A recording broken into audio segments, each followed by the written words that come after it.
Je vais nous inviter à la lecture de la parole de Dieu dans les livres d'Ésaïe, chapitre 43, versets 16 à 21.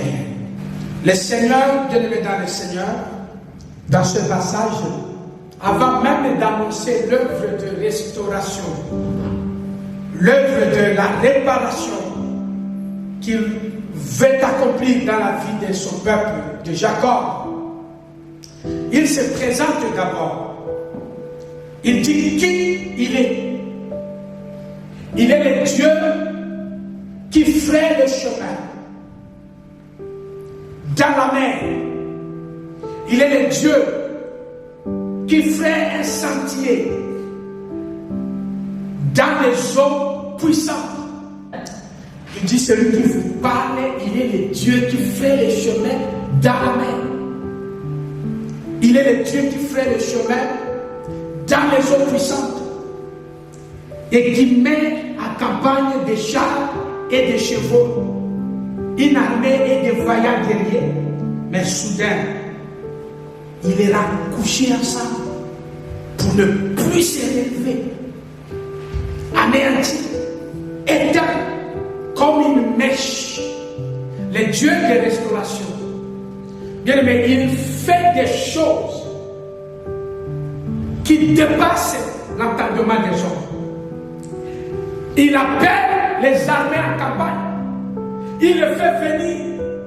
Il est ce Dieu-là qui peut créer un chemin là où il n'y a pas de chemin. Il peut ouvrir une voie là où il n'y a pas de voie. C'est le Dieu-là, bien-aimé, que nous allons prier pendant cette semaine. Un Dieu capable de manifester la restauration là où on peut dire que c'est bloqué, tout est fermé. Il y a des ennemis partout. Je suis encerclé, je suis coincé. C'est le Dieu là qui dit je mets en campagne des chars, je mets en campagne des armées. Ils se voient s'élever, ils arrivent. Mais à un moment soudain, à un moment de surprise, ils se retrouvent tous coincés. Ils se retrouvent tous piégés. Et ils n'arrivent plus à se relever. Bien-aimé dans le Seigneur, pour accéder à la restauration divine, tu dois savoir que le Dieu que tu pries, il est le Dieu qui orchestre les choses et qui font que tu sois dans l'étonnement. Il peut t'amener à voir les chemins là où, depuis que l'année a commencé, tu n'as vu aucune voie, aucun chemin d'espoir. Tu n'as vu aucune idée qui pouvait même te rassurer. C'est ce Dieu-là qui apporte la restauration dans l'Église. Un Dieu qui permet que les combats t'arrivent, les guerres s'élèvent autour de toi, les armées t'enseignent, mais qui, d'un moment soudain, il va faire que tu sois étonné de voir que tout le malheur qui était autour de toi s'arrête comme d'un pont, s'arrête dans une brusquerie. Et tu te demandes, mais qu'est-ce qui s'est passé? Parce que j'étais dans le pétrin, j'étais dans les difficultés. Mais brutalement, je vois les choses changer, je vois les choses s'arrêter. Il dit, je ferai cela parce que je suis le Dieu qui fait le chemin dans la mer. Quelqu'un a dit Amen. Amen. Je suis le Dieu qui fait les sentiers dans les eaux puissantes.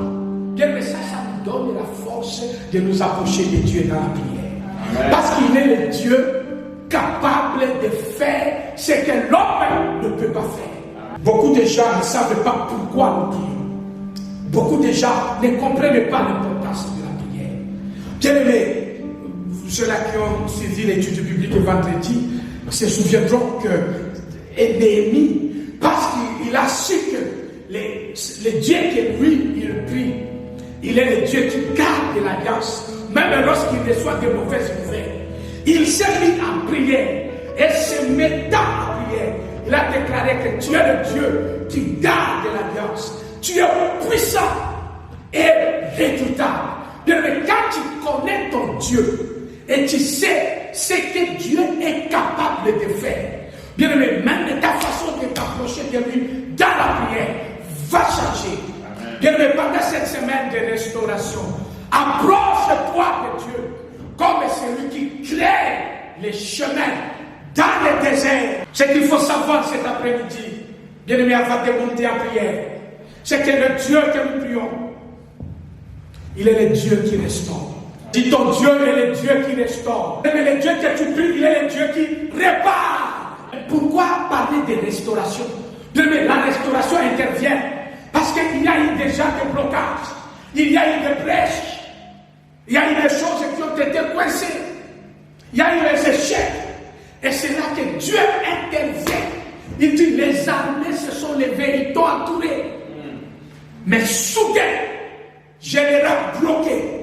Ils essaient d'avancer pour t'atteindre, ils n'arrivent pas. C'est ce qui s'est passé dans la mer Rouge. Lorsque Moïse et les enfants d'Israël se trouvaient dans la mer, Pharaon a dit, ils vont être coincés. Ils ont été attaqués. Les gens pensent que parce qu'ils prient, ils n'auront plus de combat. Parce qu'ils prient Dieu, ils n'auront plus de difficultés. Non, ils sont sortis de l'Égypte, mais les Égyptiens les poursuivaient toujours. Ils l'ont poursuivi dans la mer. Mais c'est quand les Égyptiens sont arrivés dans la mer, jusqu'à côté des enfants d'Israël. Les enfants d'Israël regardent. Ces gens-là que vous avez dit, nous les avons quittés, mais ils sont là. C'est là que, bien aimé dans le Seigneur, nous sommes en train de prier. Nous avons prié. Il y a des choses, bien aimé dans le Seigneur, que tu as vu ça dans le passé. Mais parfois, quand tu regardes, tu vois l'ombre de ces choses-là à côté de toi. Et tu as la tentation de te dire, mais ça me pourchasse encore. C'est toujours là. Bien aimé dans le Seigneur, c'est que Dieu est capable de faire. Et que lorsque les armées se sont approchées de Moïse, Dieu a rendu, lisez Exode, il a rendu les chars de Pharaon lourds. Les chevaux piaffaient. Donc il ne faisait que marquer le principe là. Ils ne faisaient que piaffer. Ils essaient. Donc ils vont penser qu'ils sont en train de t'atteindre. Mais ils ne t'atteignent pas. Parce que le Dieu que tu pries est le Dieu de restauration. Il précise. Il dit ne pensez plus aux événements passés. Ne considérez plus ce qui est ancien. Il va annoncer pourquoi il est en train de vous restaurer. Parce qu'il demande à l'Église de ne plus penser aux événements passés. Pourquoi ne plus penser aux événements passés? Parce que Dieu sait que les événements passés n'étaient pas bons. Il y a peut-être une personne cet après-midi dont les événements passés les dérangent jusqu'à ce moment. Vous savez, penser à quelque chose en français signifie s'appliquer à juger ce qui s'est passé. Penser à quelque chose, ça veut dire que tu es en train de te demander, mais est-ce que c'était la bonne pour elle? Est-ce que c'était la bonne décision? Est-ce que ça... Pourquoi cela m'est-il arrivé? Pourquoi est-ce qu'il est? C'est ça penser. Et quand on pense à ces choses-là, on tombe dans le mot là, le médecin veut le dire, même les journalistes, les stress. Et il y a des gens ici qui sont retenus par les passés. Bienvenue dans le Seigneur. Le Dieu de restauration te dit cet après-midi, ne te souviens plus des événements passés. Dieu ne nie pas que ce qui était passé était difficile pour toi. Dieu ne nie pas. Ça, c'est la parole de Dieu. Dieu ne dit pas, rien n'était arrivé, c'était pas grave, mon fils. Non. Dieu dit plutôt, ne te souviens plus des événements passés. Et j'aime le deuxième verbe, ne considérez plus ce qui est ancien. Pourquoi cela devenu? Parce que là, le deuxième point, pourquoi ne vous souvenez plus des événements passés? Parce que Dieu dit, je vais mettre un chemin dans le désert. Il dit au verset 19, je vais faire une chose nouvelle. Ne te souviens plus des événements passés. Pourquoi? Parce que Dieu dit, il va faire une chose nouvelle. Bien-aimé, ne te souviens plus des douleurs du passé. parce que ton Dieu va faire une chose nouvelle. Ça, c'est la prophétie de la part de ton Dieu. Ne te souviens plus des événements passés, parce que Dieu va faire une chose nouvelle. Si tu veux avoir un événement nouveau, arrête de te souvenir de l'événement passé. Ah, tu as compris. Mais si tu veux voir des nouvelles situations, commence à déconsidérer les situations passées. Mais ne restons pas dans le passé qui nous a dérangés, dans le passé qui nous a mis dans le stress. Bien, mais Dieu reconnaît que parfois on a été sur un chemin où il n'y avait pas d'eau, il n'y avait pas de bourgeons, il n'y avait pas de plantes qui poussaient. Tu as essayé ici, tu as essayé là-bas, bien, mais ça n'a pas marché. Et Dieu sait. Mais maintenant, aujourd'hui, il dit, ainsi parle l'Éternel, le Dieu qui fraye les chemins dans la mer, le Dieu qui fraye un sentier dans les eaux troublées, dans les situations troublées, dans les événements troublés. Lorsque tu es dans le désert, mais là où il n'y a pas d'eau, mais dans le désert, même si tu plantes, vous savez, le désert, bien aimé, ce n'est pas l'absence de nourriture. Le désert, ce n'est pas l'absence des arbres. Dans le désert, il y a des arbres. Vous savez pourquoi Dieu utilise souvent le mot désert?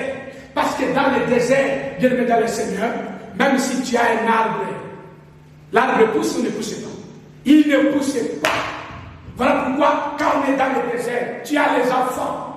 Les enfants ne réussissent pas. Tu fais des activités. Quand on est dans le désert, mais les activités sont les mêmes. Tu es comme si en train de tourner en rond.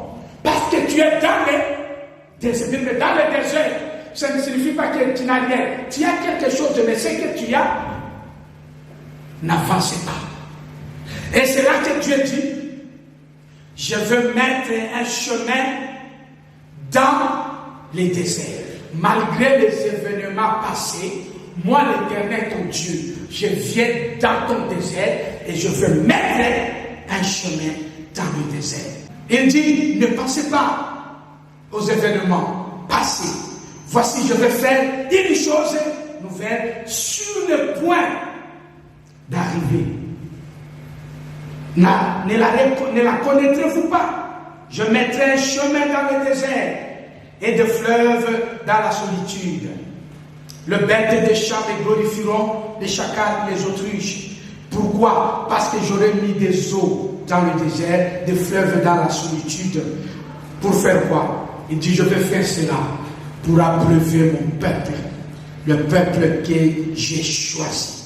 Bien-aimé dans le Seigneur, Dieu vient te restaurer parce qu'il veut que ton désert change en fleuve.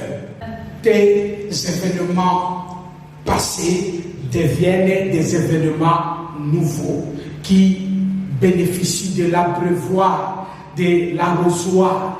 Dieu vient arroser ta vie. Dieu vient arroser la situation de ta vie. Il va faire en sorte que tu sois restauré dans tout ce qui était encore bloqué dans un moment. Il vient mettre un chemin. La chose nouvelle que Dieu est en train de faire, c'est tout simplement de mettre un chemin dans le désert. Il est en train de mettre il est en train d'ouvrir une opportunité pour ta vie, afin que, bien aimé, tu saches que c'est lui, l'Éternel. Il dit au verset 21, et le peuple que je me suis formé et a vu ces choses, publiera mes louanges. Bien aimé, la restauration vient avec la louange. La restauration vient avec la louange à l'Éternel. Tu vas te sentir abreuvé. Vous savez, une personne est abreuvée, donc elle est désaltérée, elle a bu de l'eau. Tu peux être sous le soleil. Vous savez, quand on est sous le soleil bien aimé et qu'on a bu de l'eau fraîche, tu fais, wow, tu vas pousser ce qu'on appelle un ouf. soulagement. Bien-aimé, je prie que Dieu te fasse grâce afin que tu pousses un ouf de soulagement pendant ces moments de prière. Que le désert que tu as connu dans le passé ne retienne pas ton attention jusqu'à ce niveau. Nous nous préparons pour la prière. Il est le Dieu qui change les événements. Il dit, je vais faire une chose nouvelle. Une seule chose. Et c'est quoi? Il précise et dit, je vais mettre un chemin dans le désert. Donc je vais vous permettre de voir par où vous devez passer. Quelle est la voie que vous devez suivre? Les déserts me fait que parfois on s'y perd. On est là, on tourne, on ne voit même pas où aller. Et on pense que c'est ça notre situation. Non, bien-aimé, ce n'est pas ça. Dieu va réparer ta vie au nom de Jésus. Et Dieu va réparer ta situation désertique. Nous sommes des enfants de Dieu. Nous ne prions pas pour faire semblant. Nous prions Dieu parce que nous savons qu'il est le Dieu qui exauce les prières. Et nous allons nous approcher de lui pendant cette semaine parce qu'il est le Dieu qui nous promet d'abreuver le peuple que nous sommes. Il va nous donner d'être soulagés, d'être énervés, de retrouver la paix et la joie du cœur. Il y a un moment donné où tu peux même rester. Quand tu penses à ta vie, tu vois le merveille de Dieu. Quand tu penses à ta vie, tu vois le merveille de Dieu. Tu sais que non, ça va. Ah, ça va. Quand on te dit ça va, ce n'est pas le ça va du dictionnaire. Tu dis vraiment ça va parce que tu es soulagé par l'éternel. Bien, dans les Seigneurs, ça, ce sont des choses que Dieu est capable de faire. Quelle que soit la situation, quel que soit le niveau du désert, il va faire juste une chose nouvelle. Il te rappelle que les ennemis, les combats, ils peuvent t'approcher jusqu'à être près de toi. Mais il dit, c'est année ta récolte, soudain, ils se retrouveront tous anéantis. Parce que c'est moi l'Éternel, ton Dieu, qui fait ces choses. Et une fois que je le fais, je te demande tout simplement d'oublier un peu les échecs là du passé. Bien, mais de voir maintenant que ta situation, elle est en train de changer, non pas par rapport à ce que tu vois autour de toi, mais ta situation est en train de changer par rapport à ce que Dieu va faire dans ta vie. De ce que Dieu va soulager ta vie. Il va donner des eaux dans ton désert pour que tu boives et que tu sois abreuvé. Et quand tu seras abreuvé, le soleil sera là, la chaleur te frappera. Mais tu seras posé. Tu seras dans la paix. Tu seras dans la joie. Parce que tu es soulagé du fait que l'Éternel, il met les chemins dans le désert. Et non pas seulement le chemin qu'il va mettre. Le Seigneur dit encore, je vais mettre des eaux dans le désert. Dieu va arroser ton désert. Il ne va pas remplacer le désert pour que le désert passe, sort, il y a la terre fertile qui arrive. Non, il dit le désert là, je viendrai et je vais arroser ton désert. Je vais mettre des eaux. Et c'est là que vous verrez ce qui semblait être comme un blocage à un moment donné. Le même blocage, tu vas retrouver que Dieu va faire qu'il devienne une terre fertile. Et tu vois que tu commences à te retrouver abreuvé. Tu commences à sentir que certaines choses sont en train de bouger. Et tu te dis, mais qu'est-ce qui s'est passé? Moi, je pensais que ça, si tu ne fais pas ça, ça n'ira pas trop loin. Donc, si tu n'as pas des gens qui te soutiennent dans ça ne donnera pas de résultats. Si, ça va donner des résultats parce que l'Éternel va mettre les eaux dans le désert. Il va mettre les eaux dans ta famille. Il va mettre les eaux dans ton foyer. Et c'est ce qui va permettre que les semences que tu as posées, bien, les efforts que tu fais, produisent des fruits. Et que Une fois passé les 6 mois, la moitié de cette année, bien aimé dans le Seigneur, tu commences à voir les fruits de tes efforts. En tout cas, je prie que Dieu te restaure et que tu commences à voir, bien aimé, les fruits de tes efforts. Et que les eaux de la parole de Dieu atteignent les efforts de tes activités, de ta vie, pour que ce que tu as semé trouve la possibilité de pousser dans le nom de Jésus. Dieu dit, c'est moi qui fais ces choses-là, parce que je suis l'Éternel, le Dieu qui fait une chose nouvelle. Apporter une chose nouvelle. Il va apporter une touche nouvelle. Dieu va t'apporter une santé nouvelle. Il va te donner une joie nouvelle. Parce qu'il veut te restaurer. Bien-aimés dans le Seigneur, ça ce sont des choses que nous allons expérimenter pendant ces moments de prière.